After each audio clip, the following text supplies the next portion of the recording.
Veterans Park in Newhall. It's a quiet, quaint, and important memorial for those who lived and those we've lost. At its center stands a bronze statue titled Willie the Drummer Boy, sculpted by this man. That is, yeah, I have a certain level of anonymity that I can walk into Ralph's or whatever, and people aren't gonna jump at me. Although in this town, because of CalArts, there's every once in a while I've had a few people, mostly CalArts students, that might recognize me, and actually I've created a few people shed a few tears, and which my son thinks is hysterical. Who is this man, and why do CalArts students recognize him and sometimes cry? Well, chances are some of his work has also made you cry. Remember the first time you saw The Lion King's infamous stampede scene? Or Belle confess her love to the beast? Yes, that statue of a drummer boy in the middle of Newhall was created by Mark Henn, one of the most accomplished animators in the history of Disney animation. After he graduated from CalArts, he got a job at the legendary studio at the dawn of the 1980s, a transformative and tumultuous time for the animation powerhouse.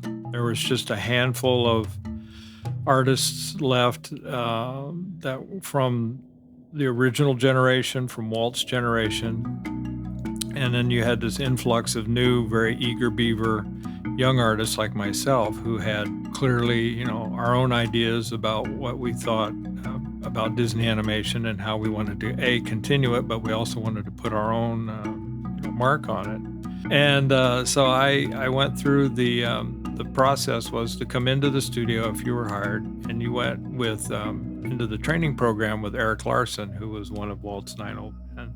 So you had a total of 8 weeks with Eric and officially in training.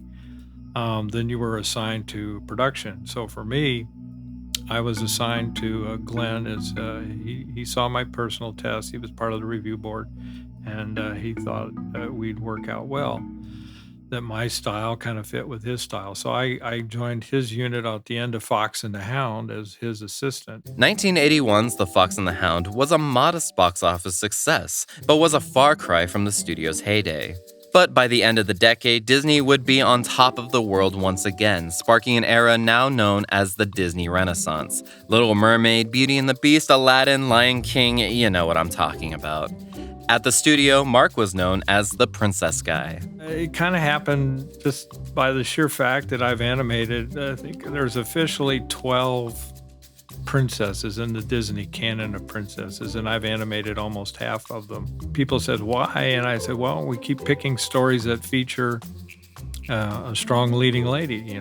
I think if you really look at my list of characters that I've done, the one thing that's consistent is I usually tend to work on one of the leading characters, the hero or heroine.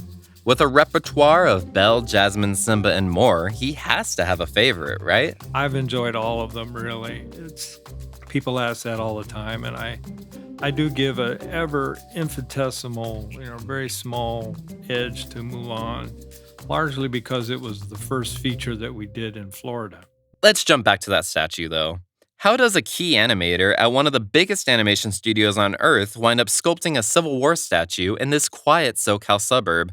And why a Union drummer boy? That was the gentleman in the committee that were putting the Veterans Plaza together selected Willie. And so when I read about it in the paper, I reached out to them and said, "Hey, I sculpt, and I'd be more than happy if there's anything I could do to help out with your plans for the Veterans Plaza." And lo and behold, they contacted me and said, "Could you do a statue? We've picked this character, a young boy. His name was Willie Johnson. He was 10 or 11 years old, and he won the Medal of Honor. President Lincoln actually presented it.